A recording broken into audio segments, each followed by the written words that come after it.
ouvrière de Catalogne, et en particulier Barthomé Bonte, qui est un ami maintenant, depuis le temps qu'on se connaît, qui est le secrétaire général des commissions ouvrières de Gérone. Mais avant de démarrer dans la continuité de ce matin, en même temps que j'écoutais le débat, j'ai eu le sentiment qu'il fallait revenir 2 secondes sur un élément. On a vu ce matin comment se construisait, parce que l'histoire sert à ça, à regarder comment on a fait, à regarder la trajectoire et à se projeter sur la suite et sur l'avenir.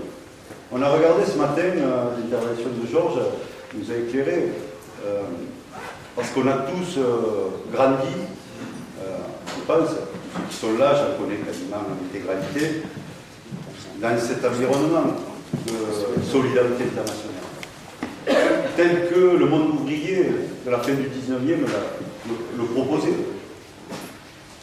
On voit dans le passé récent, parce qu'en fin de compte c'est un passé assez récent, comment on lui a donné du corps, quelque chose de concret.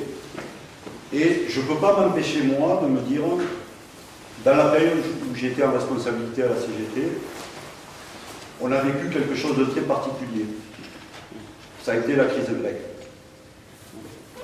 Et je me dis, aujourd'hui, avec nos valeurs, tous, les commissions ouvrières comme la CGT, est-ce qu'on a fait concrètement notre travail de solidarité internationale à une époque, à un moment X, où on fustigeait du doigt les salariés grecs?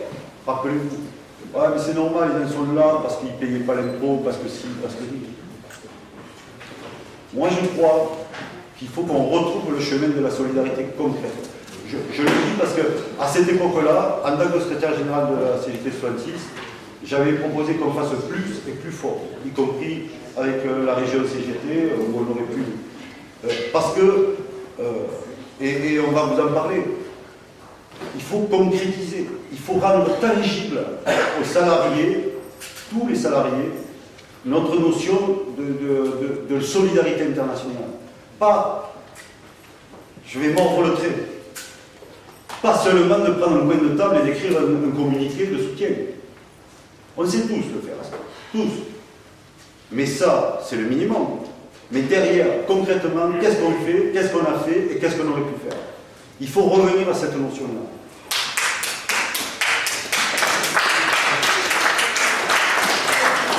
Alors, on a fait le choix de faire une intervention à 2 voix. C'est une manière aussi de vous montrer à quel point on croise souvent nos manières de faire syndicales, et puis c'est aussi la marque de notre lien qui est quand même complètement réel. Donc la CGT 66 a depuis de nombreuses années, c'est une dimension particulière, la responsabilité de représenter l'ancienne région Languedoc-Roussillon, et maintenant la partie Languedoc-Roussillon de Occitanie, au sein de ce qu'on appelle le Conseil syndical interrégional Pyrénées. C'est un outil syndical présent dans plusieurs territoires frontaliers d'Europe. Il y en a 47 en clair aujourd'hui. Il est construit autour de l'action syndicale européenne de la Confédération européenne des syndicats, la CES, comme vous le savez. Les commissions ouvrières de Girona, de par la situation transfrontalière des comarques de Girona, participent activement aussi au travail de CCI. Elle dispose de représentations pour les migrants et travailleurs détachés qui sont entièrement impliqués dans une vision transnationale et européenne du travail syndical. Cela correspond aux besoins d'assistance de près de 20% de la population de la province. Bien souvent, le CCR Pyrénées a pris position contre les montées de l'extrême droite, comme en témoigne sa déclaration de son Assemblée générale de juin 2011, et en voici quelques extraits. Et remettez-vous dans le contexte de fin 2010. Les grandes mobilisations unitaires de 2010 contre les réformes des retraites et partout en Europe pour l'emploi et la croissance et contre l'austérité ont témoigné d'une volonté du plus grand nombre à plus d'égalité, de justice, à une répartition des richesses créées par le travail. Ces aspirations légitimes sont d'autant plus importantes dans nos territoires transfrontaliers où la mise en concurrence des salariés est permanente. C'est dans ce contexte que l'extrême droite mène une stratégie visant à obtenir le soutien des couches populaires les plus touchées par la crise et les couches moyennes qui s'estiment déclassées.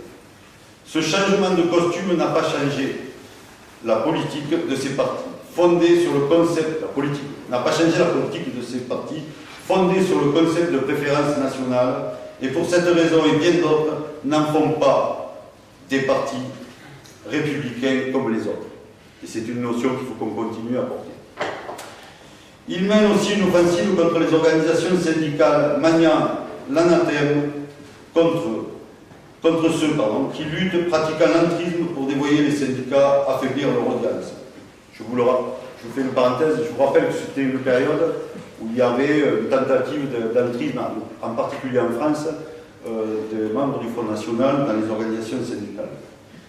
Face à ce risque majeur pour la démocratie et le progrès social, pour le monde du travail et les peuples, la responsabilité des organisations syndicales, c'est de mener le combat contre ces thèses et d'éclairer les salariés par l'information et le débat sur la réalité nocive des thèses et des propositions de l'extrême droite sur le plan économique et social, comme en matière de liberté publique. Le CSIR, Pyrémède et l'ensemble des organisations syndicales qui le composent, réunis ce jour, s'inscrit pleinement dans cette mobilisation. Quand on relit aujourd'hui, 8 ans plus tard, quasiment, cette déclaration, on a l'impression qu'elle a été écrite hier. Néanmoins, le lien étroit entre la CGT française et les commissions de Catalogne est en particulier de Girona, qui est limitrophe avec le Pyrénées oriental, existant depuis de nombreuses décennies. Ainsi, il est quasi systématique que nos deux organisations s'évitent mutuellement lors de nos congrès ou d'événements de la vie des organisations. J'ai vu le secrétaire général participer, mais avec d'autres camarades, au 50e anniversaire, par exemple, des commissions ouvrières de Catalogne, au nom de la CGT, comme les commissions ouvrières sont venues à de nombreuses reprises pour des initiatives, je pense aux 120 ans de la CGT ou lors d'expositions et de débats CGT dans le cadre, par exemple, de Misaor, le festival de photoreportage international de Perpignan. Mais bien plus que notre proximité institutionnelle, ce sont bien les événements revendicatifs que nous aimons partager aussi. Le souvenir des manifestations à Perpignan avec une délégation des commissions ouvrières et éparsément des manifestations à Girona ou Barcelone avec des camarades de la CGT sont suffisamment nombreuses pour les énumérer toutes. Il est bien évident que quand le sujet concerne l'Europe, comme 2010, contre les effets dévastateurs des politiques d'austérité suite à la crise financière de 2008, ont poussé la Confédération européenne syndicale à appeler à agir aux frontières. C'est nos deux organisations qui sont celles qui ont organisé les manifestations d'Iportu, la Junquera, du 29 septembre 2010. Nous sommes de tous les combats de zones frontalières, comme à Bourbon et Sévère, autour des enjeux de transport et d'environnement. Notre amitié syndicale, le partage des valeurs communes du syndicalisme révolutionnaire sont un bagage utile pour les salariés, tous les salariés, quels qu'ils soient leur origine. Le racisme, tous les racismes doivent être combattus. C'est envers les travailleurs étrangers comme c'est envers les salariés ou des syndiqués discriminés, voire emprisonnés. Quelques faits marquants. Le 14 novembre 2014, double manifestation syndicale, le même jour à Perpignan et Girona. Une première syndicale à notre connaissance. Présence et déclaration de la CGT lors de la manifestation à Barcelone du 25 octobre 2016 pour soutenir Ricardo Bercher des commissions ouvrières, délégué maître de Barcelone, risquant 5 ans de prison suite à la grève européenne du novembre 2014. Lorsque la xénophobie devient institutionnelle, nos liens sont les principales armes pour défendre nos camarades. Lors d'une manifestation française en 2013 à Perpignan, un camarade des commissions ouvrières d'origine marocaine est arrêté et incarcéré. Notre intervention rapide a empêché qu'il soit renvoyé au Maroc avant de rentrer chez lui à Gérone, à 90 km d'ici. Et je le dis je le dis en toute tranquillité, l'État français, si nous n'intervenons pas au plus haut niveau, c'est-à-dire auprès directement du préfet des Pyrénées-Orientales, la machine à broyer, via le centre de rétention administrative, est en marche. Extrait du courrier envoyé au Premier ministre et à la ministre de la Justice ainsi qu'au ministre de l'Intérieur. Juste pour vous rappeler, 2013, c'était qui le ministre de l'Intérieur? Manuel Valls. Ah oui. Et les commissions ouvrières, courrier envoyé par la CGT et les commissions ouvrières en 2013. Récemment, mardi 10 septembre, une délégation de 15 syndicalistes des commissions ouvrières de Gironde était invitée à la manifestation intersyndicale de Perpignan. Le véhicule conduit par le responsable immigration et solidarité des commissions ouvrières de Gironde, Yasser Sadoun, de nationalité marocaine, a été arrêté au péage du Boulou. Malgré la présentation de son document d'identification pour étranger, c'est une pièce officielle en Espagne, permettant de se déplacer dans l'espace Schengen, et ses explications sur les raisons de son déplacement, notre camarade a été interpellé au faciès, ainsi que 8 autres extra-communautaires disposant de la résidence permanente en Espagne. Notre camarade a été détenu plus de 2 heures dans un climat agressif à suspicion de xénophobie, certains des documents signés par lui ne lui ayant pas été remis intentionnellement. Il a été interdit de tout contact avec un avocat, je vous laisse voir, ou son consulat, comme lui autorise pourtant le droit. Il a été photographié, fiché avec empreinte digitale comme un délinquant de droit commun. Bien que la procédure semble correspondre au droit français, elle est en contradiction complète avec le principe de libre circulation dans l'espace Schengen des salariés en situation régulière. Cet incident pose enfin la question de la réalité de liberté des échanges transfrontaliers très fréquemment utilisés ici, mais définis comme délictueux par le droit français pour certains. Au-delà de son cas, le sort réservé plus largement aux salariés extra-communautaires en situation de travail régulière ou, du moins, à certains de ces salariés, en particulier originaires des pays du Sud, nous pousse à nous interpeller par ce courrier. Nos organisations protestent officiellement du sort qui a été fait à ces salariés, ainsi que de l'utilisation quasi systématique de la mise en rétention administrative au CRA de Perpignan, de ces salariés pendant plusieurs jours avant d'être reconnus aux frontières. Vous vous doutez bien que nous n'avons jamais reçu de réponse. S'il ne fallait qu'une seule raison pour continuer à construire la solidarité entre nous, ce serait contre le fléau de la xénophobie et du racisme. Ce qui passe à côté de chez toi et ce qui peut arriver demain. N'attendons pas que les racistes soient présents partout pour les combattre partout et ensemble. Jorge s'excuse de ne pas être parmi nous, mais des raisons de santé font qu'il n'est pas là, mais il nous a envoyé sa contribution. Ne pouvant participer à vos travaux, je vous fais parvenir ma contribution à ce colloque. Il est clair que la xénophobie est un moyen qu'utilise le patronat pour diviser les salariés, et celle-ci débouche souvent sur le racisme et l'antisémitisme. Pour cette raison, la CGT l'a toujours combattu. À ce sujet, j'ai une anecdote significative. Au cours d'une grève des salariés de l'entreprise Conteroux, qui comptait une grande majorité de travailleurs espagnols, le patron Quinta, sentant après 3 jours de grève qu'il devait passer au tiroir caisse, déclare, en désignant du doigt le délégué syndical aux travailleurs réunis, « À lui, ne l'écoutez pas, c'est un Parisien. » Oui, parce que je dois le dire. Toi, t'es Limoges, c'est pas pareil. Cela en ma présence et celle de l'inspecteur du travail qui en étions sidérés. Dans sa petite tête, il devait penser qu'en agitant le drapeau régional, il pourrait les diviser. Malgré sa déclaration, ils ont reconduit la grève et le jour suivant, le patron a dû négocier et même a été contraint de payer les jours de grève. Cet exemple montre à quel point les patrons sont capables d'aller pour briser une grève. Renseignement pris, le délégué avait l'accent parisien, mais il n'était pas natif de Paris. Concernant les relations avec les commissions ouvrières de Gérone, au cours de mon premier mandat de secrétaire général en 1985, Pierre Ville, qui était alors est allé passer une journée en famille à Gérone. Par hasard, il est tombé sur le local des commissions ouvrières. Il entre et discute avec les militants et leur demande le nom et les coordonnées téléphoniques du secrétaire général qui s'appelait à l'époque Jordi Pressas. Il m'a fait part de ces discussions et me donne les coordonnées. Dans la foulée, nous l'appelons et nous l'invitons à participer avec son secrétariat à la fête de l'Union départementale qui se tenait le week-end d'après.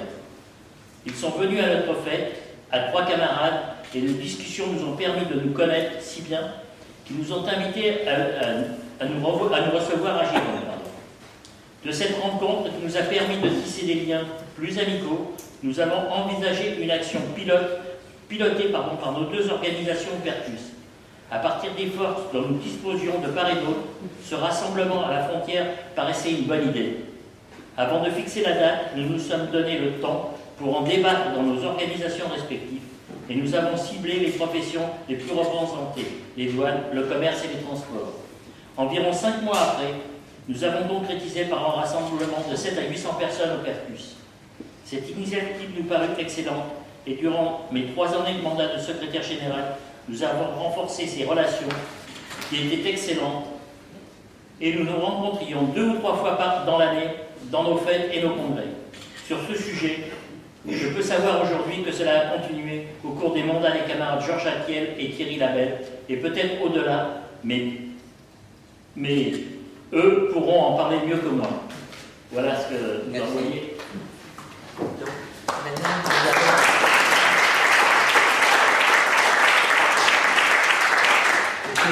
C'est Thierry, maintenant. Thierry Labelle, qui a été donc secrétaire de l'UD de 2000 à 2009, nous fait part d'une expérience particulière. C'est un rassemblement qui a eu lieu en Andorre en premier lieu. Connu pour ses banques, ces fraudeurs du fisc toujours protégés par le secret bancaire, ses cigarettes, ses alcools et ses produits de marque détaxés, la principauté d'Andorre se stigmatise toujours par son slogan emporté et revendiqué par la CGT un certain 1er mai 2004. Andorre la vieille, Andorre paradis fiscal, enfer social. Enfer social, quand dans ce paradis fiscal, le contrat de travail est oral. Le licenciement est libre et sans aucune justification. Les salaires sont négociés de gré à gré, faute de convention collective, et les grilles salariales de durée légale du travail hebdomadaire est de 40 heures et le salaire minimum inférieur à 1 000 €. Les pseudo-négociateurs sociaux sont individuels entre les travailleurs et les employeurs, et ce, quelle que soit la taille de l'entreprise. Le besoin de s'organiser collectivement émerge dès le début des années 1990 avec la création du SAT, syndicat andorran des travailleurs, composé essentiellement de travailleurs espagnols. Mais une véritable chasse aux sorcières est organisée par les employeurs et cautionnée par le gouvernement. Cet élan revendicatif structuré ne résiste pas aux pressions patronales et politiques. L'adhésion de la CGT à la Conférence européenne des syndicats, la CSE, en 1999, permet à notre organisation d'intégrer le Conseil syndical interrégional Pyrénées-Méditerranée, CCI, dès le 1er septembre 2000. C'est un véritable coup d'accélérateur dans nos relations avec les Andorrans. Dès lors, les contacts se multiplient et la solidarité entre nos syndicats du département et les Andorrans se concrétise, plus particulièrement dans les services publics de la douane, de la pénitentiaire, de l'énergie, des pompiers et des PTT. Le travail du CSI, de l'Union départementale des Pyrénées-Orientales, mais aussi de l'Ariège, participe à la création en 2001 de l'Union syndicale andorran, l'USDA. De nombreuses interventions auprès du gouvernement andorran de la Commission européenne pour le respect des droits fondamentaux, mais également des conventions internationales de l'OIT, sont revendiquées, qui permettent de rapidement quelques avancées significatives, comme le traité de libre circulation des travailleurs entre les 3 États, Espagne, Andorre et France, et le respect des droits. C'est dans le cadre que le CSI, à la demande de la CGT et de son euroconseiller Georges Attiel, proposait dans cet État de non-droit, où le droit de manifester n'existait pas, où le droit de grève était interdit et où le 1er mai n'était pas connu comme la fête du travail. D'organiser un fait historique, organiser un défilé pour le 1er mai 2004 dans Andorre-la-Vieille. Oui, le 1er mai 2004 est une véritable date historique. Il a marqué l'élargissement de l'Union européenne à 10 nouveaux membres et l'engagement du CSI Pyrénées-Méditerranée auprès des travailleurs d'Andorre pour la reconnaissance du fait syndical et la conquête des droits et des garanties individuelles et collectives. Lors de son intervention, la CGT a réaffirmé haut et fort qu'elle luttait contre la mise en concurrence des hommes et des femmes et des hommes, qu'elle s'engageait à soutenir l'ensemble du salariat endorant et leur organisation syndicale et à intervenir à tous les niveaux afin que les revendications aboutissent. Comme le rappelait il y a quelques années Gabriel Hubac, secrétaire général de l'USDA, les organisations syndicales membres du CESIR, je le cite, font beaucoup plus que nous appuyer. Pour preuve, l'intégration à la CES de l'USDA en 2007, l'adhésion importante pour nous, car l'Union européenne est le miroir dans lequel nous nous projetons, d'autant plus que 70% des travailleurs en Andorre sont des citoyens européens. La lutte continue. Pour preuve, en mars dernier, malgré un cadre juridique très ambigu qui entoure le droit de grève, les fonctionnaires se sont mis en grève et ont défilé le 16 mars à Andorre-la-Vieille contre la réforme de la fonction publique. Mais comme le soulignait le porte-parole de l'USDA, ce mouvement va bien au-delà d'une protestation contre cette réforme. Il se veut avant tout une mobilisation pour défendre les droits des travailleurs et des travailleuses. Alors, l'enfer social, plus pour longtemps. Bonjour à tous, je suis Dominique Sistac, je suis chercheur ici à l'Université de Perpignan, je suis sociologue et notamment sociologue du droit, et je travaille sur les questions de l'extrême droite depuis les années 90, et particulièrement sur les questions de la relation entre la normalité de l'État et l'extrême droite en France, autrement dit, l'interdiction juridique qui est portée à différents endroits, notamment nos factions depuis 1936, et nous allons le voir dans mon intervention, depuis les années 70 avec la loi Pénale. C'est pas assez fort.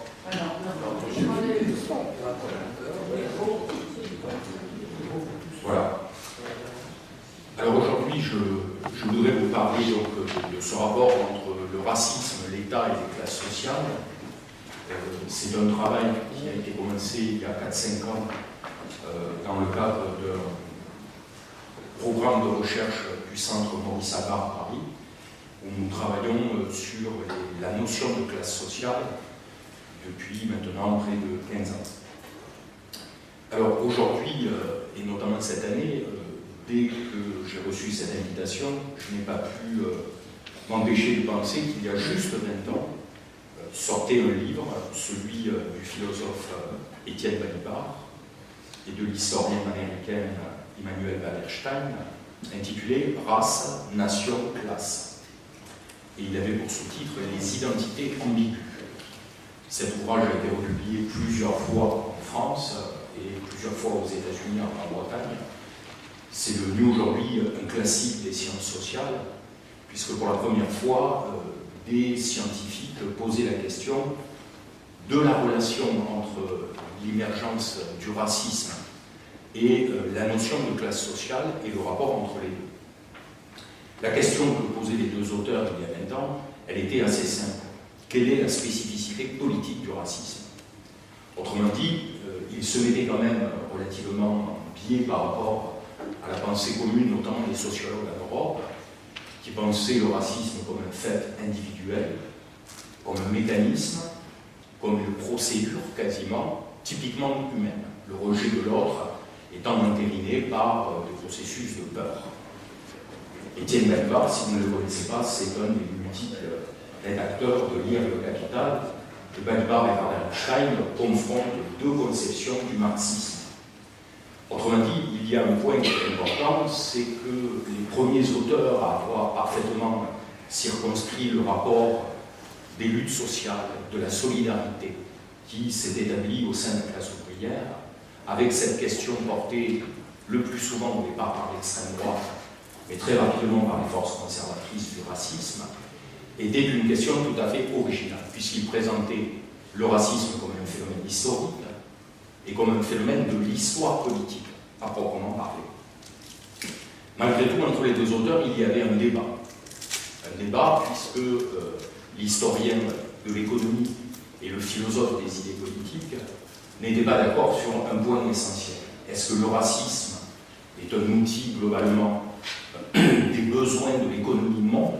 Le vieux concept de Fernand Braudel, ou alors s'agirait-il, comme le pense Balibar, d'une ethnicité fictive, un racisme politique qui met en jeu un mensonge venu des partis d'extrême droite avant les partis fascistes et qui permet d'avoir recours pour l'État, très très classiquement, à un principe unificateur, celui d'une population, avec cette volonté de l'État qui est toujours d'homogénéiser la population, autrement dit, de réfuter l'existence des classes sociales, et notamment de la classe ouvrière.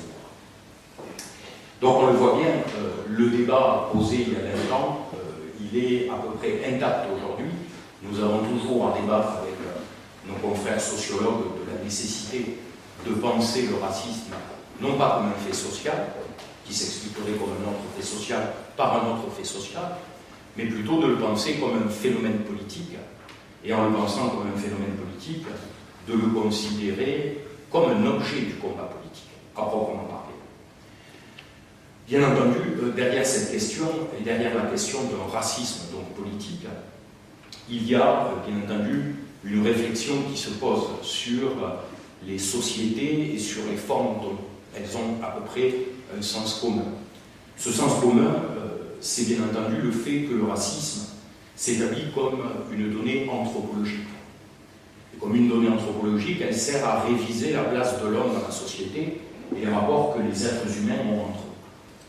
On le voit très très bien, l'historien des sciences français André Pichot explique qu'il y a dans le racisme simultanément un mensonge politique éhonté et une fausse vérité scientifique qui est établie par la science européenne, puis la science américaine, tout au long du XVIIIe et du XIXe siècle. On ne peut pas s'empêcher de penser qu'avant que le racisme soit politique, et il faut toujours le rappeler avec force, le racisme provient d'une erreur générale des sciences à produire une pensée différenciée de l'être humain en classant les êtres humains comme on classerait les papillons. Et il y a donc, dit André Pichot, à raison, de Darwin à Hitler, une conception là aussi homogénéisée et biologique du racisme qui a été très longtemps acceptée par toutes les académies des sciences comme étant une vérité scientifique. Nous verrons d'ailleurs que le racisme d'État, quand il a pris sens en Afrique du Sud puis dans l'Allemagne nazie, mais également dans la société eugénique aux États-Unis, il a toujours eu cette forme de légitimité à s'établir avec les scientifiques les plus fameux de notre époque. Si vous avez déjà vu le film d'Abdelatif Kechiche, L'Animus Noir, ça remplace tout commentaire, il le montre, l'arrivée de cette femme dans les facultés britanniques et françaises. On ne la présente plus comme un monstre de foire, mais comme un objet d'étude scientifique qui prouve bien la supériorité de l'homme blanc. On le voit bien, le rapport d'entrée de jeu, il est biaisé, il ressemble aussi à notre époque, où la question de la vérité et de la vérité en tant qu'outil politique est simultanément une question de base de la politique. Est-ce que nous pouvons croire, non pas tant ceux qui nous gouvernent, ceux-ci on en doute un peu, mais en tout cas ce qui est fourni comme élément de légitimité à la politique. Des choses qu'on ne doit pas débattre. Or, vous le voyez bien, parmi les choses que l'on n'a pas débattues, la question de la place de la race, puis l'institution du racisme, est devenue un fait acquis dans les sociétés européennes. Pichot rappelle d'ailleurs très longuement dans le début de son ouvrage sur la pureté sociale imposée par les scientifiques, qu'il y a cette idée qui s'est dégagée totalement dès la fin du XIXe siècle dans toute l'Europe, et que bien entendu, aux États-Unis, l'eugénisme est déjà en marche, puisqu'à la faculté de Columbus, en 1892, une section eugénisme et racisme est ouverte par les Américains.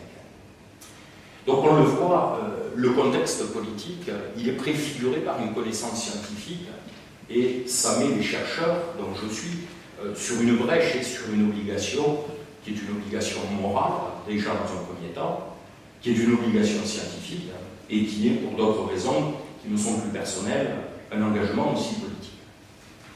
Quand nous regardons attentivement la place que l'extrême droite a pris dans cette constitution, Balibar et Wallerstein l'expliquent assez bien, constitue une sorte de relais de transmission. Un relais de transmission où d'ailleurs le propos des écologistes en France, de Drummond, ont mis en place un discours qui n'était pas perçu comme celui de l'extrême droite, au sens où nous l'entendons aujourd'hui. À peine comme une pensée extrême. Pas du tout comme une pensée radicale, mais comme une pensée commune. On lit d'ailleurs dans la presse de l'époque que cette pensée commune vaut bien celle des autres, sous-entendu des communistes.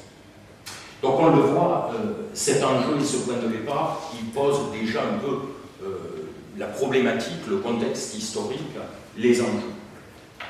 Bien entendu, ce qui nous intéresse aussi, c'est la question des classes sociales. La relecture que nous faisons avec le premier sociologue de l'histoire, puisque ça ne fait plus difficulté, il s'agit bien de Marx, la question de la constitution des classes sociales, qui a été revue par tous les marxistes au point de départ, cette question des classes sociales était en fait tout à fait autre au départ, puisque les classes sociales, je vous le rappelle, étaient le fait essentiellement de la pensée libérale, de celle d'Adam Smith et de celle de Tocqueville. Quand Marx reprend la notion de classe sociale, il y rajoute un paramètre très important, c'est celui de conscience de classe. La classe, ce n'est pas la foule, dit Walter Benjamin. La foule est indéterminée et elle ne se reconnaît à peine comme étant une foule, elle n'a donc pas conscience d'exister. Le propre des classes sociales avec Marx, c'est que dans le monde ouvrier, je l'ai entendu précédemment, ce qui fait acte, ce sont deux vecteurs d'attention. Pour se reconnaître, il y a la solidarité ouvrière, et cette solidarité est toujours liée au principe de la lutte. Autrement dit, la classe sociale, et notamment cette classe laborieuse, elle se met en place parce qu'elle s'identifie collectivement comme étant solidaire entre les individus et en ayant comme un objet unique celui de lutter contre l'exploitation. Bien entendu, après Marx, le grand penseur de la conscience de classe, c'est Jörg Lukács, qui va rethéoriser avec les principes et la nouvelle réalité historique du XXe siècle cette question. La notion de classe sociale, elle est importante ici, puisque si État, science et mouvements politiques subversifs, on ne va pas le tarder à le découvrir avec le fascisme, sont en jeu, c'est parce que très progressivement, tout au long du XXe siècle, s'est mis en concurrence cette idée d'être conscient d'appartenir à une classe sociale en étant dans des rapports de production et d'exploitation. L'idée d'une conscience raciale est venue s'interférer entre guillemets et se mettre en vecteur. C'est là la grande idée que développe Étienne Balibar avec cette conception de la philosophie de l'histoire. Autrement dit, selon lui, et c'est là où il y a un vrai débat, ce n'est pas tant la pensée d'extrême droite du début du XXe siècle, de l'entre-deux-guerres, qui a porté l'idée de race, mais cette idée de race, et notamment de racisme, de rejet de l'autre, a été parfaitement instruit dans l'appareil de l'État bourgeois et ainsi constitué tout au long de la Troisième République, avec cette articulation très complexe entre la lutte des classes à opérer et la Troisième République. Autrement dit, cela signifierait qu'il n'y aurait pas donc un rapport d'introduction d'une pensée, d'une idéologie au sens général, qui coloniserait la pensée commune des salariés, on parle d'ici après 1945, mais il y aurait plutôt la constitution très progressive dans l'État, avec un besoin de l'État, unifier l'État national, homogénéiser la population, et bien rappeler que cette idée d'appartenance nationale est naturelle, dit Balibar. Donc si elle est naturelle, elle est fondamentalement raciale.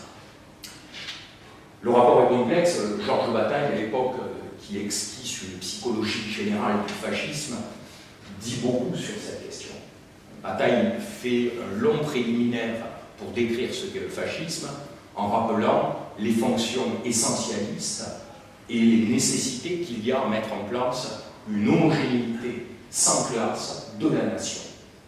Donc on le voit bien, on a là un vrai débat parce que cela permet de repositionner l'idéologie de l'extrême droite, qui est une idéologie en fractale, une idéologie marginale, à la droite des droites, et qui se situe aussi dans un rapport idéologique relativement diffus, complexe, difficile à analyser par période, avec notamment l'idéologie conservatrice qui est le support essentiel à la mise en action du capitalisme.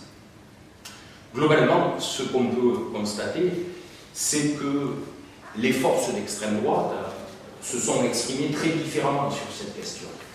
Si on en fait un état assez simple, globalement, la pensée d'extrême droite a pris les facteurs un peu constituants de la politique, qu'ils soient conservateurs ou révolutionnaires, dès leur départ. On le voit très très bien en Allemagne, la base, le lit du fascisme, c'est bien la révolution conservatrice allemande. Tout comme en France, la position très très rapidement accentuée qu'on va découvrir dans les années 30 de ce qui n'est pas appelé encore un fascisme à la française, mais une extrême droite à la française, est préfigurée par le boulangisme et le Roulement. Dans un premier temps, l'extrême droite européenne est ancrée dans une articulation entre les mythes raciaux, les pseudosciences et la reconnaissance plus ou moins formelle et le dévoiement de la Révolution française de l'esprit national. Autrement dit, il y a toujours cette forme intégrée et externe de l'extrême droite à l'idée de l'État-nation. Il y a toujours un sentiment d'appartenance à cet État-nation, fût-il républicain, et de notre côté, cette exploitation, ce sentiment général qu'il faut révolutionner l'État-nation par la race. L'extrême droite américaine, elle ne doit pas du tout être confondue, elle est d'un autre type à la même époque, et après-guerre, elle va prendre toujours plus ce sens.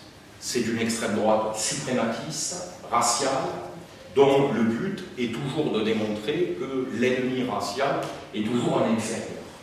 Aujourd'hui, la majorité des groupes d'extrême droite européenne sont sous l'influence de cette idée générale du suprématisme blanc, qui n'est pas fondamentalement européen au départ. Dans un second temps, les années 70, qui est un cycle très important, vous allez le voir à plus d'un titre, le discours raciste de l'extrême droite est devenu un discours beaucoup plus étrange, beaucoup plus ambigu, même dans un certain sens assez paradoxal, puisqu'en effet, ces discours identitaires, ils vont prendre ce nom, emprunté à la sociologie commune. Ces discours identitaires reculent en quelque sorte face à l'opposition qui est faite dans le cœur de l'État, puisque est désormais interdit aussi bien les factions fascistes que la parole fasciste, c'est la fameuse loi Pleven de 72. L'extrême droite naturalise son discours en le passant dans des régimes culturels. Pour le dire simplement, l'idée de race disparaît, on n'a plus le droit de l'énoncer, et l'idée ethno-culturelle de la différence avec l'autre apparaît. Très étrangement, d'ailleurs, ce discours d'extrême droite, que l'on retrouve pas exclusivement au sein du Front National, mais aussi dans des factions, y compris les factions de combat de l'extrême droite, ce discours, il a une fâcheuse tendance à se rapprocher du discours de la gauche, et de la gauche française sur un certain nombre de points, et notamment de la gauche socialiste. Autrement dit, on y retrouve une ambiguïté qui n'est pas continue historiquement, qui est à proprement parler le fait des législations de l'État, de cet État libéral et social-démocrate, et il y a une sorte de jeu de réponse de l'extrême droite qui trouve ce qu'on va appeler très progressivement, notamment sous la plume du politologue Jean-Yves Camus, une normalisation de l'extrême droite.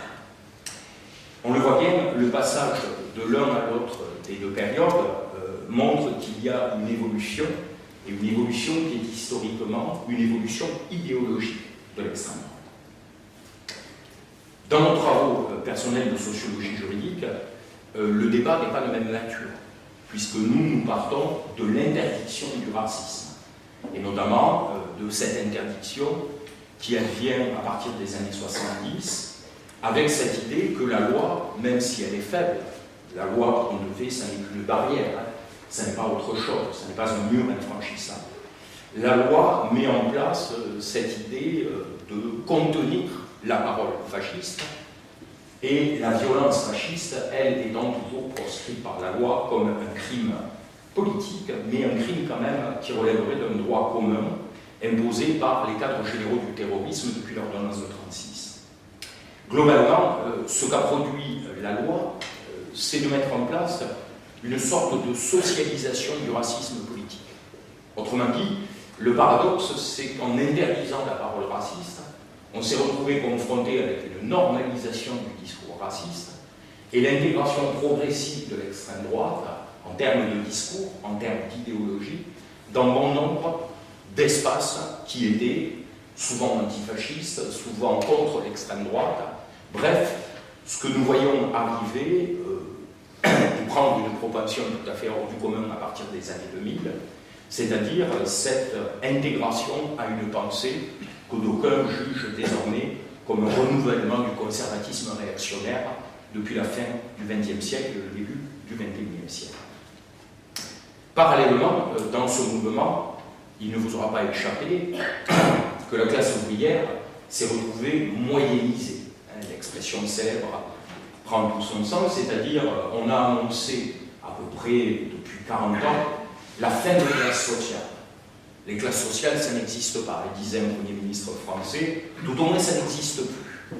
Autrement dit, au même moment où le discours, et la doxa, les opinions d'extrême droite pénétraient la pensée politique la plus ordinaire, mais également la société la plus ordinaire, il y avait un phénomène de refoulement de la classe sociale, bien entendu, de manière relativement artificielle, puis progressivement, de manière quantitative. Aux dernières élections présidentielles, le monde ouvrier ne représentait à peine qu'un électeur et demi sur 10. Donc on le voit bien, quel est le rapport qu'il faut entretenir entre l'un et l'autre. Et quel est le procès qui est fait, ce procès qui nous a fait tant travailler, je pense, à mon ami Nicolas Lebourg. Nous avons beaucoup travaillé sur cette question, qui est le vote du Front National et l'accusation de classe qui est portée contre le monde ouvrier d'avoir basculé à droite ou à l'extrême droite, et donc d'être devenu d'un parti progressiste et internationaliste des factions désordonnées qui seraient devenues, tout compte fait, eux aussi d'extrême droite. Au final, que pourrons-nous dire de ceci? Alors, pour reprendre le propos, je prends une année qui est une année stratégique, non pas en termes historiques à proprement parler, quoique certains auteurs, je pense à Yvan Gastaud, la retiennent également chez les historiens politiques, c'est l'année 1972. En 1972, il se passe plusieurs choses. C'est une année où, dans un premier temps, on retrouve un thème que nous connaissons malheureusement parfaitement, qui est celui du contrôle de l'immigration. Et ce contrôle de l'immigration a imposé un certain nombre de mesures coercitives contre ce qu'on appelle à l'époque les immigrés, et amène une réponse sociale relativement forte, souvent alliée d'ailleurs aux syndicats, on le voit à ce moment-là de manière circonstanciée dans les villes, mais de manière officielle aussi, au même aussi bien et dans la parole de la CGT que de la CFDT, de défendre les intérêts communs de classe des ouvriers français ou immigrés. Rapport tendu, puisqu'il y a des grèves de la faim, je pense que certains peuvent s'en souvenir, il y a des manifestations, donc une très très grande manifestation à Paris. Globalement, la question raciale n'est pas posée ainsi, mais en 1972, presque en avance de plusieurs décades, la question c'est celle, est-ce que les immigrés sont en train de nous enlever? À la même époque, d'ailleurs, Jean-Marie Le Pen, du Front National, publie une affiche qui restera tristement célèbre. 1 million de chômeurs, c'est 1 million d'immigrés. Pour la mémoire, d'ailleurs, si vous suivez attentivement l'évolution, aujourd'hui, les groupes d'ultra-droite reprennent cette même affiche, plus de 40 ans après. Aujourd'hui, c'est 6 millions de chômeurs, c'est 6 millions d'immigrés. Par décade, d'ailleurs, ils ont augmenté de 1 million. J'ai toute une série d'affiches, 1 million, 2 millions, 3 millions, 4 millions, 5 millions, 6 millions actuellement. Donc on le voit bien, il y a un rapport étroit entre le contrôle migratoire, qui est un contrôle d'ailleurs dont on pourrait parler plus longuement, qui n'a pas véritablement de sens. Le gouvernement à l'époque, par rapport à la circulaire qui est prise par les pouvoirs publics, recule assez rapidement. Il n'y a pas d'intérêt politique majeur et il n'y a certainement pas un contrôle des populations opéré. Il y a donc recul. Mais dans la même foulée, une trentaine d'incidents graves qui partent de mars 1972 jusqu'à la fin de l'année 1973, un contexte qui devient très rapidement délétère, des ratonnades ici ou là particulièrement sévères. Début de l'année 1972, il y a 4 morts dans la banlieue de Marseille. À Grasse, une manifestation d'Algériens dégénère à tel point qu'une compagnie de CRS ne suffit pas et qu'on est à deux doigts de déclarer l'état d'urgence. À Nice, où sévit déjà un célèbre maire, Jacques Médecin, certains sont déclarés personnes non grata, des ratonnades sont organisées publiquement. Bref, se met en place tout un ensemble logique jusqu'au moment, au milieu de l'année, où les affrontements sont rendus à un combat politique. Le mouvement d'extrême droite Ordre Nouveau s'affronte ouvertement avec la Ligue communiste révolutionnaire. C'est une bataille sans nom, 73 blessés, un blessé très très grave entre la vie et la mort.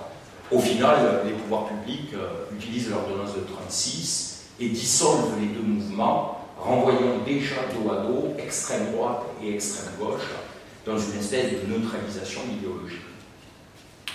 Tous ces événements, si nous les reprenons, se terminent en fait par un attentat terroriste. C'est l'attentat du 14 décembre 1973. Un attentat est perpétré au consulat d'Algérie. 4 morts, 12 blessés graves, 25 victimes à l'extérieur. L'attentat est revendiqué par un groupe d'extrême droite constitué exclusivement par des anciens membres de l'OS. Ce qui apparaît à l'époque, très simplement, c'est ce soulèvement racial, comme le titre la presse américaine à l'époque. Ce soulèvement racial met en tension, en fait, non point des rapports de classe, mais plutôt les cendres encore très vives de la guerre d'Algérie et le sentiment national français qui toucha toute la société française de la défaite en Algérie. Autrement dit, je vous rappelle, vous devez vous en souvenir pour certains, cette guerre n'en a jamais eu de nom. On appelait cette guerre les événements. Il était difficile de faire une sorte de deuil collectif et national qui aurait fait de dire « nous avons perdu cette guerre qui n'a pas eu lieu ». C'était complètement absurde. Beaucoup d'auteurs spécialistes de cette question le disent. Sur la guerre d'Algérie, c'est remis en quelque sorte une espèce de voile et globalement, on est revenu par une action sociale et politique à la redécouverte d'un phénomène qu'on n'avait pas parfaitement cerné à partir de 63, 64, 65. 10 ans après, globalement, on remet le couvert. C'est l'expression que titre le journal Minute après l'attentat du consulat algérien. La guerre, donc, qui a bien lieu, elle se perpétue et elle prend une manifestation.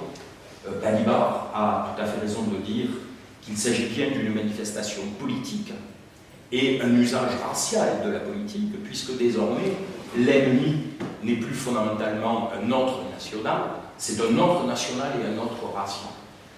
Si vous lisez attentivement la presse de l'époque, beaucoup d'historiens y ont consacré de nombreux travaux, on est absolument atterré et même scandalisé, politiquement et moralement, de voir ce que la presse locale peut dire à l'époque sur les Algériens en France et sur le monde arabe, entre guillemets, totalement imaginaire.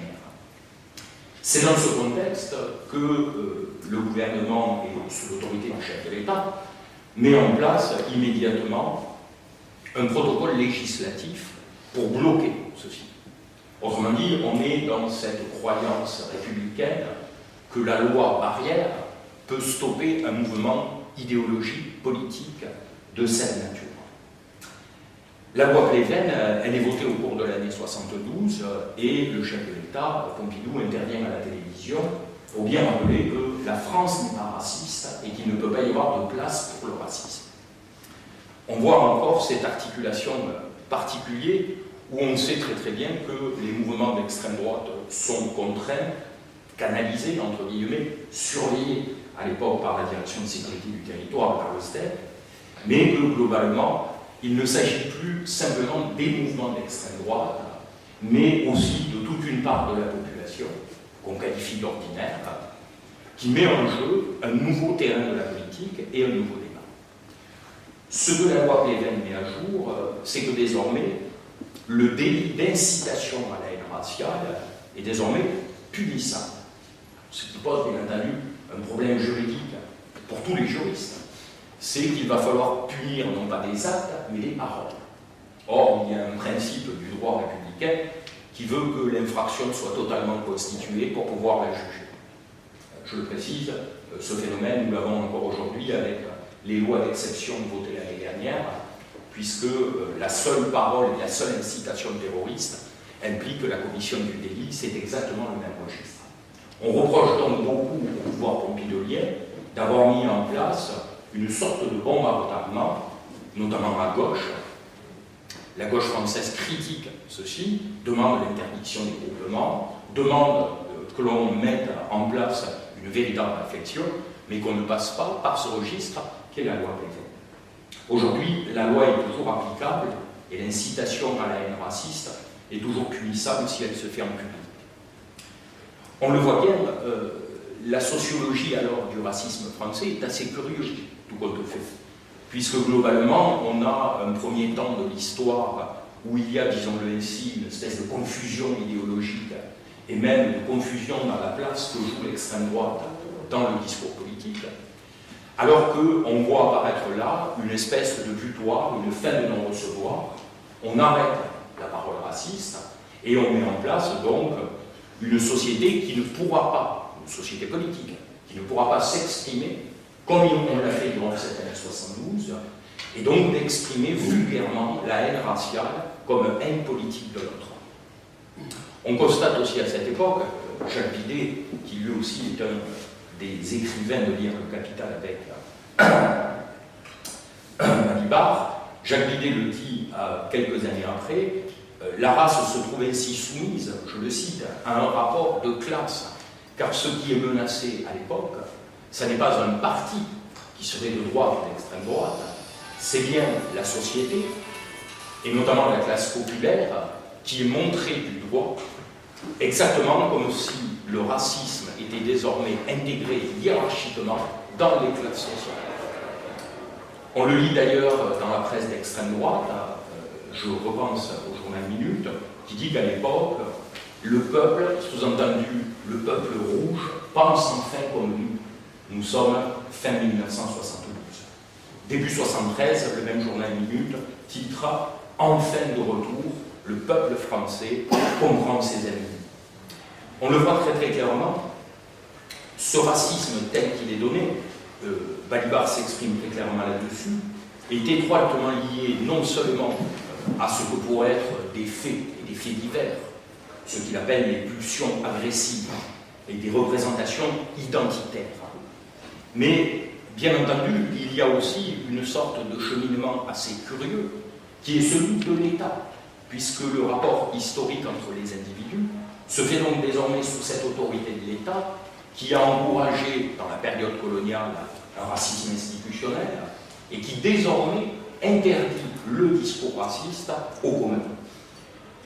Balibar écrit ainsi « Le racisme est un rapport de violence ouvert et latent à l'autre médié par l'État et à la violence d'État qu'un individu projette sur un autre ou sur celui qui peut être défini comme tel, un autre, d'une autre race. » Tout compte fait, si nous regardons attentivement, je passe assez rapidement sur le contexte, la loi Pleven avait repris le décret-loi Marchandeau à la fin des années 30 et remettait en place ce que nous n'avons pas tardé à appeler les lois mémorielles. La loi Guesso notamment, qui punit là encore la parole raciste et qui conteste l'existence d'un génocide ou d'un génocide, et d'autres types de lois qui vont surgir sur la traite négrière, sur le génocide arménien, etc., etc. Bref, un moment très particulier où l'État, tout compte fait, va se mettre à la place des scientifiques, et notamment de nos confrères historiens, pour dire l'histoire. On n'aura pas oublié que dans quelques procès, on est tellement plus sûr des historiens qu'on fait venir des historiens des États-Unis pour avoir une garantie de neutralité quand on juge un ancien collaborateur du régime de Vichy. Chaos également dans les sciences sociales. Noam Chomsky, que beaucoup apprécient, nous ne l'oublions pas, est un de ceux qui défend y compris les intérêts d'un certain nombre d'argumentateurs de l'extrême droite, y compris révisionnistes, au nom de la liberté de parole, en s'opposant contre les lois mémorielles.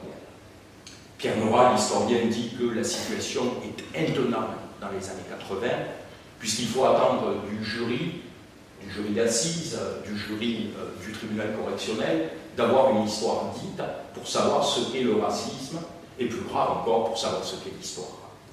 Aujourd'hui encore, je pense à un auteur empêtré dans ces logiques-là et qui n'arrive jamais à s'en sortir.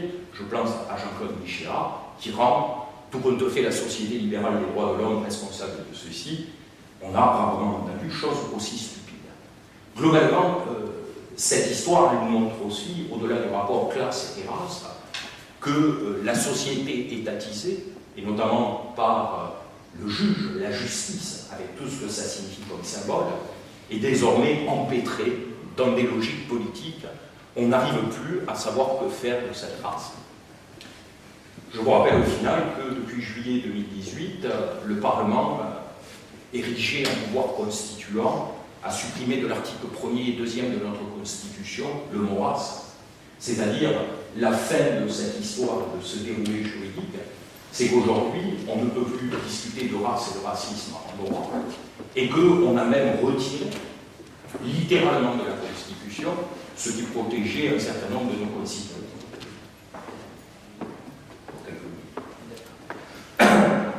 Donc, depuis juillet 2018, plus de race dans la Constitution, le mot est toujours dans l'édifice juridique des lois, des décrets, mais la Constitution, désormais, a supprimé ceci. On le voit bien, ce premier courant, lutter contre l'extrême droite, lutter contre la parole raciste, tout compte fait disparaître en une génération et demie le mot race et aujourd'hui le mot raciste. Cela correspond aussi à une autre histoire. Je n'aurai pas trop le temps de la traiter.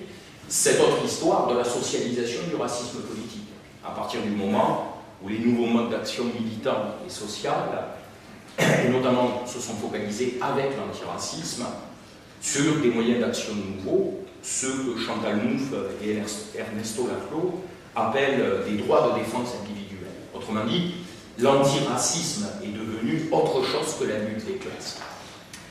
Si on regarde ceci, je passe assez vite, c'est bien entendu le fait que les classes populaires, sous les soubresauts répétés de l'agression capitaliste, se sont non pas disloquées ni fragmentées, mais se sont déconstituées de l'appareil de production.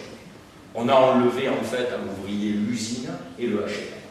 Et on l'a renvoyé à une solitude où le travail n'est pas ce qui n'est pas seulement l'exploitation, mais peut être aussi ce qui rend l'homme existant comme digne. Depuis, la socialisation du racisme est laissée non pas une société d'individus sans classe, mais des individus qui, dans les classes, articulent leur appartenance non plus comme travailleurs, mais bien comme nationaux. Tout à l'heure, j'ai trouvé très intéressant d'avoir un syndicaliste français et espagnol côte à côte, dans cette vieille idée, qui n'a pas été portée d'ailleurs que par la 4e internationale, de l'internationalisme des luttes. C'est justement ce qu'on ne voit pas. Si nous lisons les travaux ethnographiques de Stéphane Beau sur cette question, lui l'a montré depuis les années 80, ce n'est pas la dislocation de la classe sociale qui amène à la redécouverte du nationalisme et de sa propre nationalité, mais c'est l'absence même et la fuite même de cette lutte des classes qui change profondément les réalités. Pour conclure, je dirais que dans cette histoire juridique et dans cette histoire sociale, se conjugue toujours ce processus au long cours, comme le dit Balibar, de remise en cause de ce qui peut faire objet de l'autre classe sociale dominante. Gramsci, dans sa prison, disait « Vous ne savez pas ce qu'est l'État, l'État c'est la classe sociale dominante ». Je pense qu'aujourd'hui, c'est quelque chose qui nous saute aux yeux. Si nous regardons attentivement, la seule classe sociale qui perdure et qui peut toujours jouer la rhétorique de classe et la rhétorique raciale et la rhétorique nationale, c'est bien la classe sociale dominante. Et aujourd'hui, ce que nous constatons, c'est que si nous mesurons l'impact du vote Front National populaire, tel qu'il est inscrit, sa part est importante, mais représente une part marginale dans la globalité du vote. Autrement dit, soyons bien clairs, nous n'avons jamais pu démontrer, avant moi d'ailleurs, Mona Meyer du CEVIPOF à Paris le démontrait dès les années 80, il n'y a pas de translation de vote et il n'y a pas une identité de vote qui est passée en gros du Parti communiste au Front National. La chose est beaucoup plus complexe et puis surtout quantitativement elle n'est pas démontrable. Ce que nous constatons par contre, c'est bien entendu que dans le langage commun politique, de droite comme de gauche, dans la France contemporaine, les mots de l'extrême droite n'ont pas été du tout barrés par la gauche, puisqu'aujourd'hui, ces mots, nous les retrouvons aussi bien dans la bouche d'un Premier ministre socialiste qui parle de vagues et d'invasion migratoire, que dans la bouche, notamment depuis Nicolas Sarkozy, de toute la droite française. Voilà, je vous remercie. On peut l'intégrer dès la colonisation, ne serait-ce qu'en Algérie, par exemple, où tu as deux collèges. Il y a un premier collège où il y a les Européens, il y a un second collège, et ça c'est bien la politique, et c'est bien le racisme qui fait que le second collège, où il y a évidemment ce qu'on appelait les Français musulmans, ce second collège existait bien dès les années, le premier quart du XXe siècle. Voilà.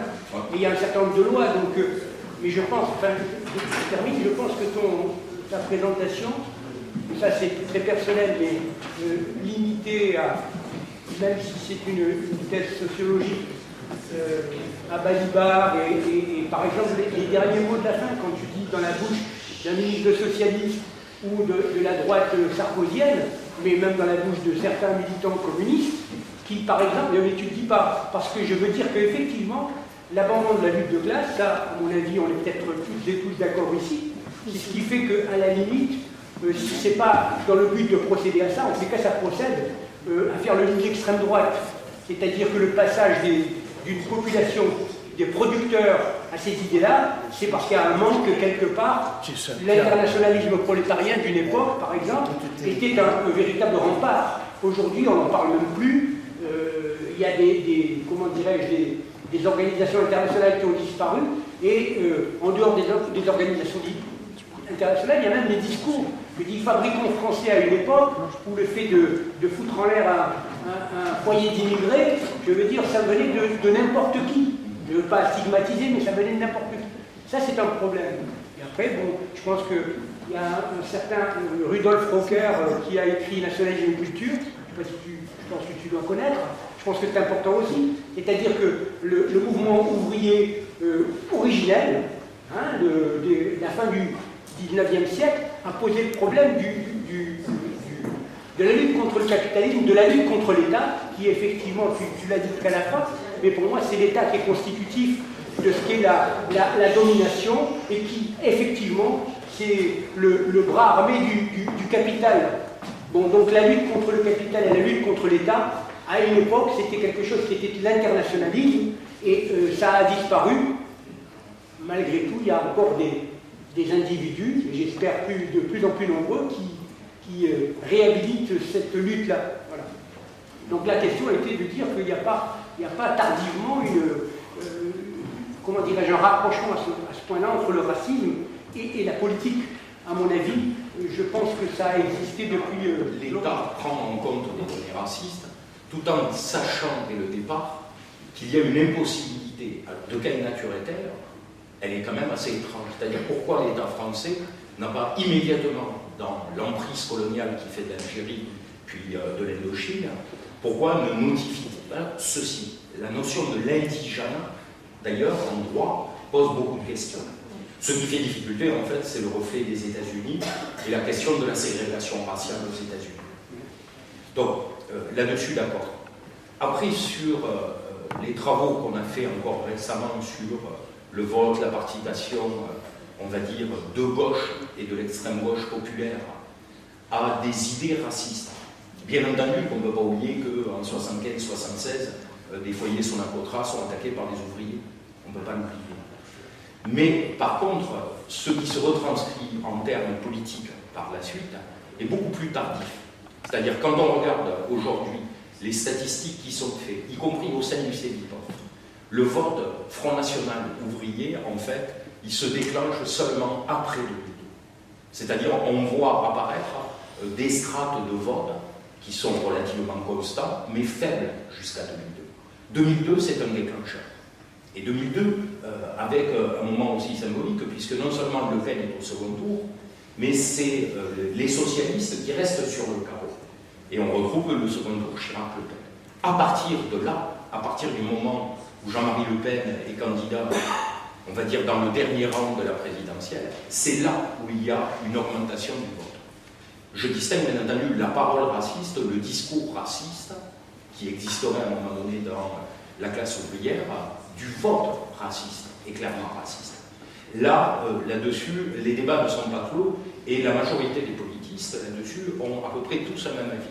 C'est-à-dire qu'il y a une énigme dans le vote frontiste, et dans le vote ouvrier frontiste à partir de là. Si vous regardez d'ailleurs, tous les auteurs ont énormément travaillé cette question, et chaque fois, énormément de ressources et de documents sont utilisés, et chaque fois, on ne sait pas pourquoi. On ne sait pas pourquoi, à partir de cette année 2002, il y a un cadre de vote populaire massif dans la classe ouvrière, sauf que, bien entendu, cette classe ouvrière, c'est le moment où elle se rétracte en termes sociaux et économiques. Autrement dit, c'est 13% du monde ouvrier, sur ces 13%, 42% votent pour le Front National. On l'a vu encore à la dernière élection. Donc, quand on en discute même avec Stéphane Beau, qui est quand même le spécialiste de cette question sur le vote ouvrier, ou avec Gérard Noiriel, l'historien de la classe ouvrière, Noiriel, lui, n'en est pas sûr du tout. Il est même contre l'idée défendue par les politistes. Bref, le débat, il est toujours infini. Hein. On ne l'a pas fini, ce débat. Une question sur le discours et sur la banalisation dont vous avez parlé, banalisation qui a été faite par les politiques, hein, qu'elles soient de droite ou de gauche. Moi, j'ai l'impression qu'il y a vraiment aujourd'hui des pertes de repères et que l'extrême droite, finalement, avec tout ce qu'elle représente derrière, en drame et elle ne fait plus peur parce que c'est presque plus que c'est. Je ne sais pas comment m'expliquer, mais quand vous entendez Zemmour à la télévision, quand vous entendez Dieudonné, qui sont capables de faire rigoler tout le monde sur des sujets qui ne devraient pas nous faire rire. Parce que quand on est dans des endroits comme celui-ci, on a quand même un peu de conscience de ce qui s'est passé dans l'histoire. Il y a quand même quelque chose qui s'est passé et qui fait qu'on se pose par exemple la question de savoir si le spectacle de Dieudonné, il faut l'interdire. Qu'est-ce qu'on fait? La liberté d'expression, premier problème. Et puis si on lui interdit de se présenter, on en fait un martyr. Deuxième problème. Donc qu'est-ce qu'on fait? On le laisse s'exprimer. Zemmour s'exprime aussi comme il veut. Donc voilà, il y a aussi tout ça. Et bon, ça revient un petit peu aux discussions, mais peut-être que vous n'étiez pas là ce matin, je n'en sais rien, mais de redonner une véritable conscience aux gens de ce que c'est que le discours de l'extrême droite. Parce que là, j'ai l'impression qu'ils ne savent pas ce qu'il y a derrière. Alors, on sort des mots, on sort des paroles, et puis, c'est tellement facile d'aller... Vous savez, je vais vous donner juste un petit exemple. En 2002, entre les deux tours, je faisais une formation pour des gens du voyage à Annecy. Il y avait une manifestation. Il n'y en a pas beaucoup à Annecy. J'ai dit, on y va. Ils m'ont dit, ah non, on n'y va pas. Je dis, pourquoi? Ils m'ont dit, mais on va voter Le Pen. Je dis, vous vous rendez compte que si vous votez pour lui, c'est vous qui allez être les premiers visés. Ah mais non, personne ne nous écoute, lui nous écoutera. J'avoue que ça m'avait un peu refroidi et qu'effectivement nous n'y sommes pas allés. Donc il y a aussi cette, ce mélange de ne pas savoir ce qu'il y a derrière. Ça me gêne beaucoup et je ne sais pas comment Et c'est pas seulement sur la classe ouvrière, hein, c'est seulement dans l'ensemble de la population. Je crois qu'il y a un vrai travail. C'est presque une fonction humaine quelque part. On n'arrive jamais déjà à retranscrire un événement dans une durée brève. Pour qu'il devienne historique, il faut un décalage au moins générationnel. Mais la cécité et l'oubli fait partie des sociétés. Le renouvellement générationnel, par exemple, est un fait. L'éducation nationale vient de dire que globalement 35-40%, 3 à 4 enfants qui rentraient au collège ne savaient pas ce qu'était l'extermination des Juifs en Europe. En cela, ça n'a rien d'extraordinaire. Ce qui est un enjeu, là, c'est plutôt le prof, le chercheur qui va vous parler, c'est l'éducation. Bien sûr. C'est une éducation à faire constamment, continuellement et de manière permanente. Donc, déjà, ce fait-là, il est presque automatique que les gens ne connaissent pas l'ampleur de ce que peut occasionner politiquement l'extrême droite. Ça n'est pas étonnant en soi. Qu'ils aient perdu du point de vue ceci, ça n'est pas difficile. Par contre, que l'extrême droite soit aussi dans le discours une espèce de curseur, un marqueur, hein, le point Godwin du nazisme qu'on retrouve dans tout le discours. Vous pouvez quasiment plus parler sans qu'on vous traite de nazi, à quelque occasion que ce soit. Donc là aussi, on voit qu'il y a une grande fragilité dans le discours. Comment parle-t-on avec des gens qui oublient ce qui s'est passé? et pour affirmer des choses qui vont être, je le vois, tranchées. Donc il y a deux problèmes. Il y a le problème de la mémoire, du souvenir, de la connaissance, et il y a le problème après du débat public. Et le problème des lois mémorielles, qui ont pour but de réactiver la mémoire et la conscience globale, il pose un autre problème, c'est qu'il interdit la parole. Exactement. Donc, globalement, je pense que c'est plus par l'éducation qu'on arrive à se sortir de ceci que par les palais justes. Je viens d'entendre, il y a une perte de repères. Mais en fait, sur la question, on va dire, raciale, il n'y a pas de repères possible. Tout simplement parce que, même dans un espace insulaire, par exemple la Corse, avec les revendications identitaires corse, etc., il n'y a pas de race pure en Corse, comme il n'y a pas de race pure néandertalienne. À partir de là, il y a aussi qu'il y a une perte de repères à l'extrême droite. On parle de l'extrême droite. Mais quelle extrême droite? Celle qui revendique le Rossi-Berry, celle qui revendique l'Occident ou l'Europe, celle qui revendique les sources gréco-romaines pures ou gréco-romaines matinées de scandinavienne ou germanique ou gréco-romaines matinées de judéo-chrétianisme. Il n'y a pas d'identité à cet endroit possible. D'où tu parlais de Chomsky avec quand même la version un peu critique. Mais oui, non, mais le problème c'est que Chomsky, tu as réduit la question du discours de Chomsky à un élément, qui est la liberté d'expression. Chomsky ne parle pas de ça seul. Lui, il est dans une logique globale de liberté d'expression. Donc, le voltairien, je me battrai pour ça. Mais ce qu'il dit surtout, c'est lui ne croit pas un instant que le négationnisme soit défendable, mais qu'il faut que ce soit démontré scientifiquement par des historiens, etc., et pas interdit par le fait politique. C'est ça le fond de la question. Donc, alors, ça rejoint un peu ce que tu viens de dire à l'instant sur la pédagogie, etc., mais sur le travail des historiens.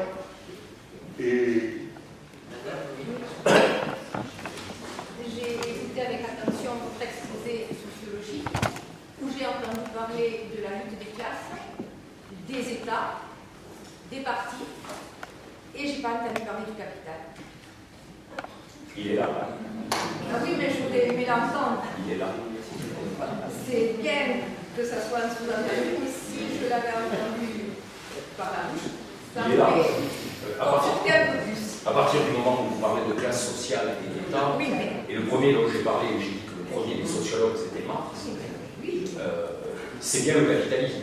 Voilà. Merci. Il y aurait d'ailleurs, quand je cite les travaux de Stéphane Beau, quand il raconte lui ce qui se passe, notamment dans les usines Peugeot, puisqu'il enquête à la fin des années 60 dans les usines Peugeot, il montre bien que la production capitaliste d'une usine comme Peugeot, qui est une usine nationale en plus, n'a eu de cesse, dans l'organisation des emplois du temps des salariés, de distinguer racialement les équipes pour les mettre en opposition. Donc, ceci on le sait. Et globalement, le capitalisme ici, il ne parle pas, je reviens sur ce qui a été dit tout à l'heure, c'est l'État qui parle à sa place. Et c'est l'État qui homogénéise la société à sa place. Lui, globalement, il n'attend qu'une chose, c'est la production de la richesse.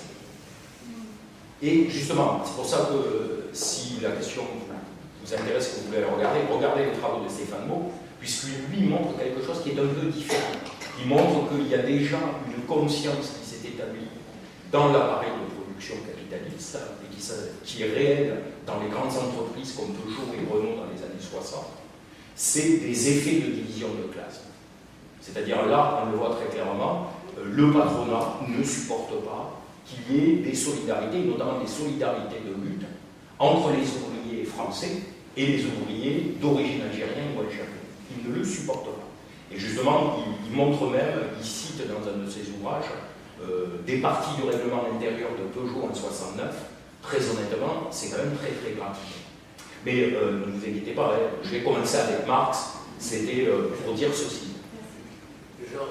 Georges et... Je pense que les sorties, pour comprendre les choses, c'est quand même une histoire comparative. Et avant de rentrer l'exil, c'est-à-dire avant de revenir au pays, je m'étais penché sur la comparaison entre les bassins miniers du Pas-de-Calais et de Dora. Et alors, autant le Pas-de-Calais, fief rouge-orangé, est passé à un fief noir, autant le bassin minier de Dora, qui a connu la même dégringolade, est resté, j'allais dire, un fief ouvrier où les élevés d'extrême droite n'ont pas pris. Oui, je dis c'est une question enfin, banale, mais tu as limité le passage du racisme dans le politique. À mon avis.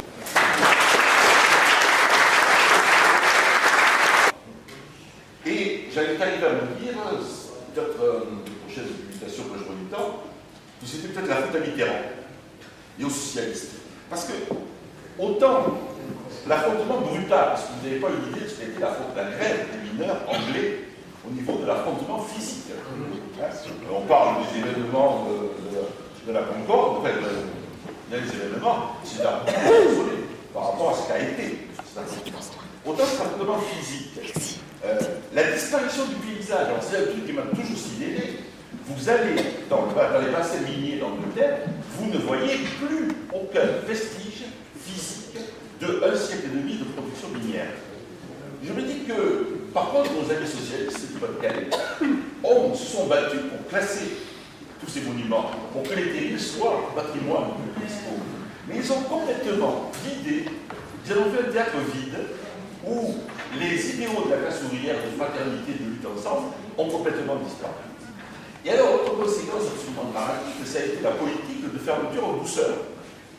Parce que dans le zone rurale, la fermeture a été brutale. Mais, jusque-là, on a concentré une mine, ça se fait pas comme une usine. Une usine, vous fermez la lumière, ça c'était une mine, vous la fermez doucement. Et donc, pour la fermer, eh bien, on a fait appel aux Marocains, à qui on a octroyé un statut de mineur. Ce qui a permis de fermer les mines en douceur, de virer les Français qui sont partis à la retraite normalement, on a fermé les mines, et on a fermé les mines en les concentrant. Ce qui fait que on a eu une concentration de Marocains de plus en plus extraordinaire en pourcentage dans les régions qui sont passées, j'allais dire, à Le Pen quasiment très rapidement. Et ils sont passés d'autant plus que là, on avait quand même des populations en grande partie polonaises, déçues par le socialisme réel, qui avaient été françaises grâce à la résistance, parce qu'alors là, les Polonais ont été quand même aussi le fer de lance de la résistance au Pas-de-Calais, mais qui, lors des grèves de 48-49, ont basculé vers FO, qui avaient le socialisme réel et la prise de l'Église catholique ont basculé de plus en plus sur la droite, et aujourd'hui on a, dans un pays où il n'y a plus d'ouvriers, parce que la région de Arles, tout ça, là où ils votent, il n'y a plus d'activité. Il y a du commerce, un peu de commerce, il n'y a plus d'activité au sens usine. Eh bien, je pense que là, cette conception de l'histoire comparative montre bien que parfois, il y a des responsabilités lourdes des politiques dans les évolutions. Et voilà ce que je veux dire, parce qu'après, il y a aussi la question de l'argent. On va prendre la dernière intervention ou question, je ne sais, parce qu'il y a encore deux personnes qui doivent intervenir. Je voudrais rebondir sur la question des repères. Je crois que c'est une question qui, pour moi, est importante, parce que cette question de cette évolution inquiétante du racisme dans notre population, et je dis, c'est pas que la population, entre guillemets, blanche. C'est plus compliqué que ça, c'est aussi des Antillais qui sont très racistes, pas tous, hein, mais il y a des racistes chez les Antillais, il y a des racistes partout. Alors, donc, il faut, pour des raisons aussi, on n'a pas le temps, mais je pense que la perte des repères, c'est lié à ces plus de 30 années de liquidation d'un mode de travail qu'on a connu et qui n'a pas pu, pour des raisons économiques, permettre la transmission.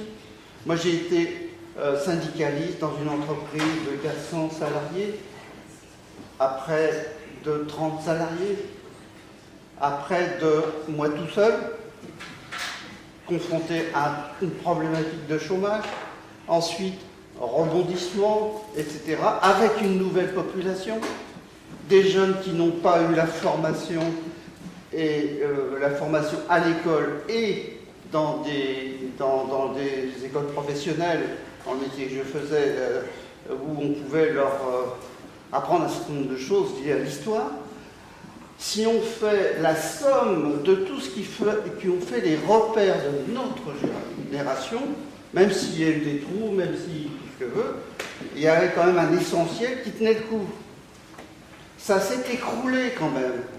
Ça s'est écroulé, c'est pour ça qu'on dit perte de repères. C'est pas le repère ethnique, non, c'est le perte de repères qui fait qu'aujourd'hui, on ne peut concevoir la lutte contre le fascisme qu'en allant chercher, disons, quelque chose où l'histoire et les aspirations de générations qui veulent retrouver une nouvelle forme d'espoir dans l'avenir, il faut joindre ces deux bouts. Et c'est extrêmement difficile parce que là, on est dans une situation où la crise et les appétits de nos gouvernances ne nous donnent pas le temps de le faire. Ils vont plus vite que nous. Ils peuvent aller plus vite que nous. Pour nous envoyer dans le mur, quitte à ce qu'il y ait des morts. Hein? Je crois que c'est ça le problème qu'on a. Et après, on se flagelle. On se dit, ah, j'ai pas fait assez, j'ai pas fait. Ils vont toujours plus vite que nous.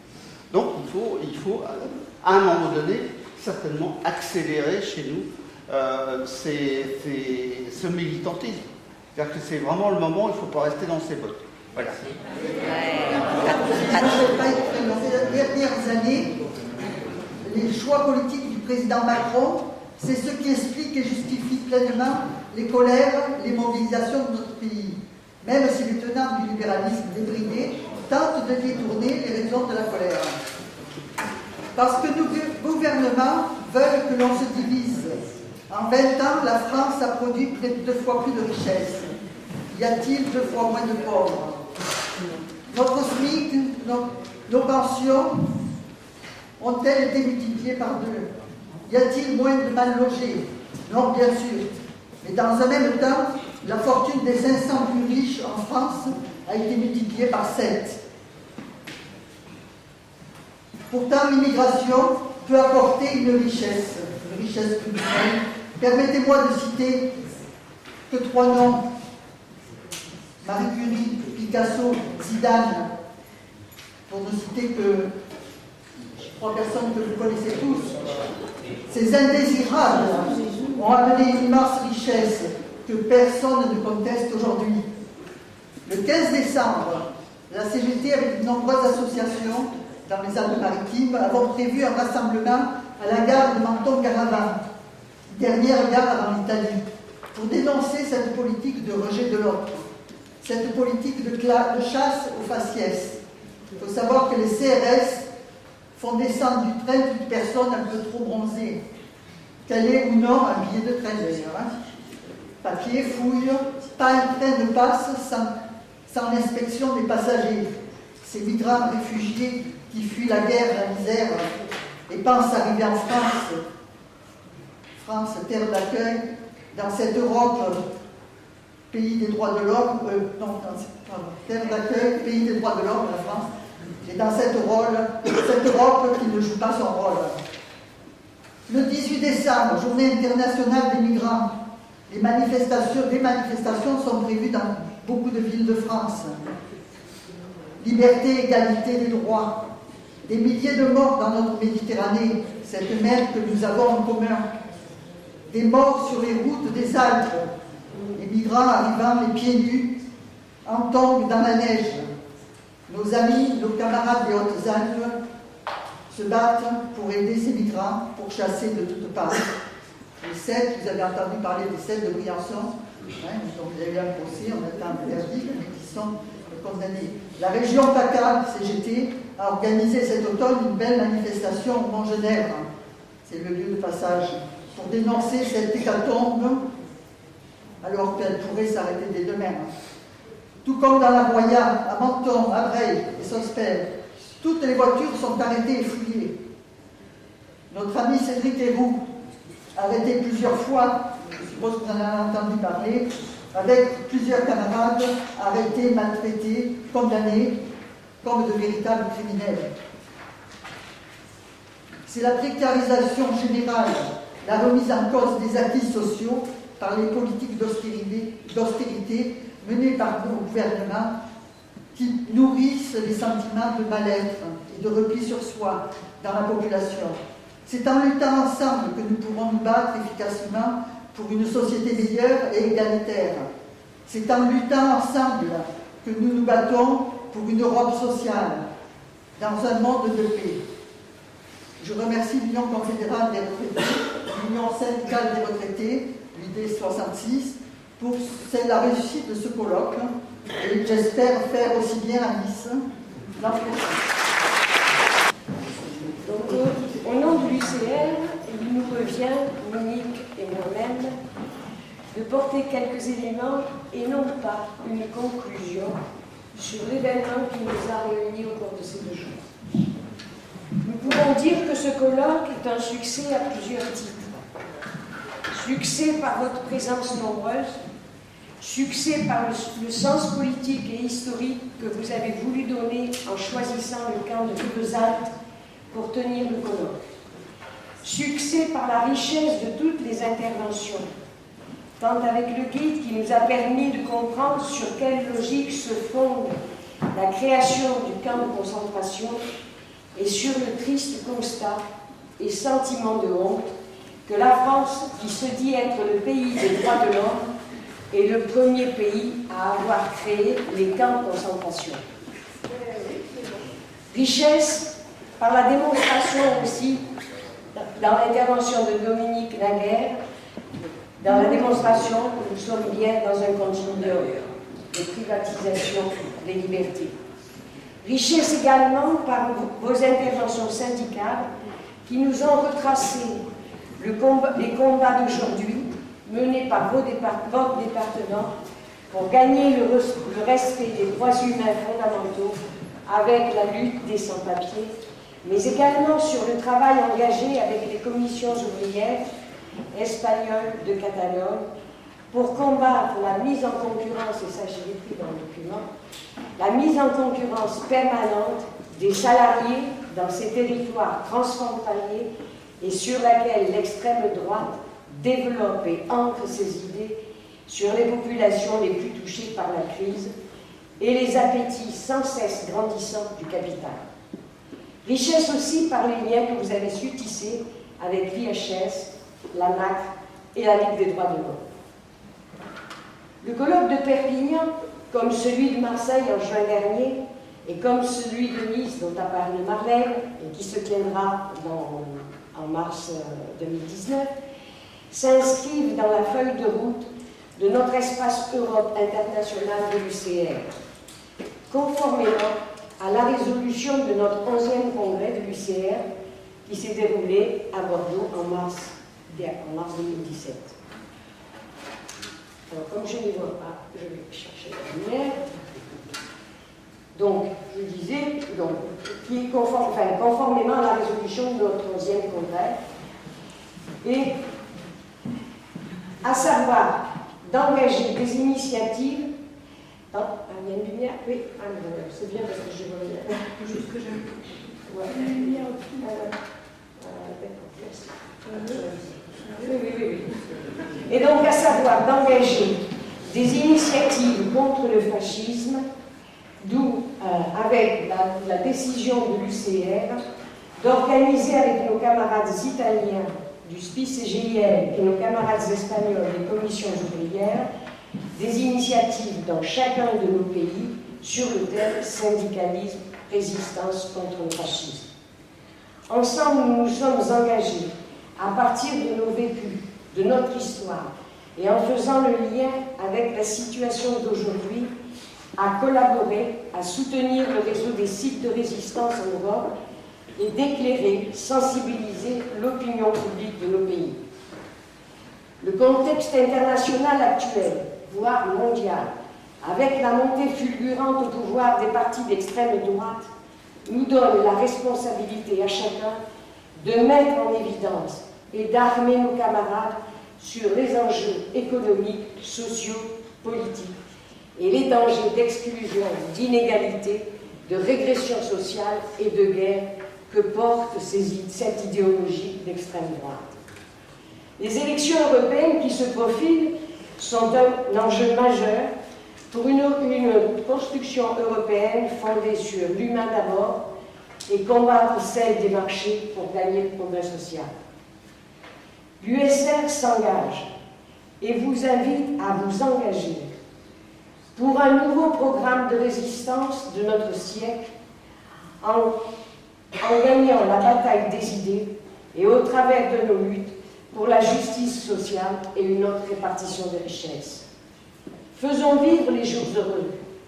Défendons avec acharnement les conquis du Conseil national de la résistance, la sécurité sociale, les retraites, le droit à l'emploi, le droit à la culture, à l'éducation et à la solidarité pour tous. Mais aussi pour une presse délivrée de l'argent et de la corruption, parce que nous savons tous que le fascisme se nourrit toujours du racisme, de l'intolérance et de la guerre, qui eux-mêmes se nourrissent des injustices sociales que développe le capitalisme.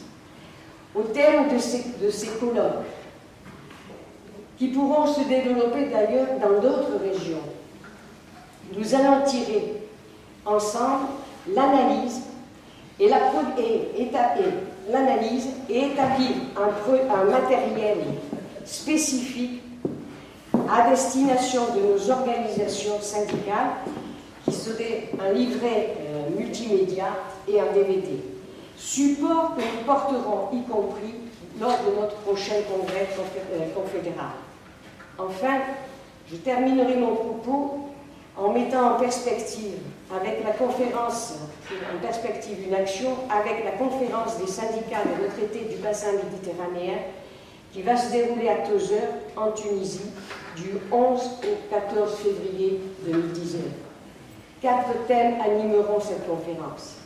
La coopération, et qui sera animée par nos camarades italiens, les migrants, qui sera animée par la CGT, les revendications, qui seront animées par nos camarades des commissions ouvrières espagnoles, et les accords bilatéraux, qui seront travaillés par ce comité de pilotage qui est composé de l'ensemble de nos organisations. Plus de 20 pays et organisations syndicales sont invités à cette conférence et qui nous donnera de nouvelles perspectives d'action revendicative en commun. Mais dès demain, au calendrier de nos initiatives, nous avons à réussir le comité général de l'UCR qui va se tenir lundi et mardi prochain, avec à son ordre du jour notre activité revendicative à mi-mandat, afin de mesurer également ce que nous avons pu faire bouger dans le cadre de notre activité syndicale, au plus près des retraités, et également un deuxième temps fort sur quelle vie syndicale dans nos organisations et comment nous développons notre campagne de renforcement carte en main. Nous aurons aussi à réussir la journée interprofessionnelle intergénérationnelle du 14 décembre sur nos exigences revendicatives en termes d'emploi, de salaire, de retraite, de minima sociaux, de protection sociale et de protection sociale. Enfin, avec la préparation de notre action unitaire spécifique retraitée en janvier, avec une animation que nous allons vous proposer au comité général qui sera très particulière, très visible et qui ne sera non pas l'expression que de notre colère, mais l'exigence de la revalorisation de nos pensions. Et nous allons dire à Macron de nous rendre le pouvoir d'achat qu'il nous a volé. Voilà, camarades, ce que Monique et moi étions chargés d'exprimer au nom de l'UCR. Et enfin, je voudrais dire un grand merci à vous toutes et tous pour le chaleureux accueil et les conditions idéales que vous nous avez réservées.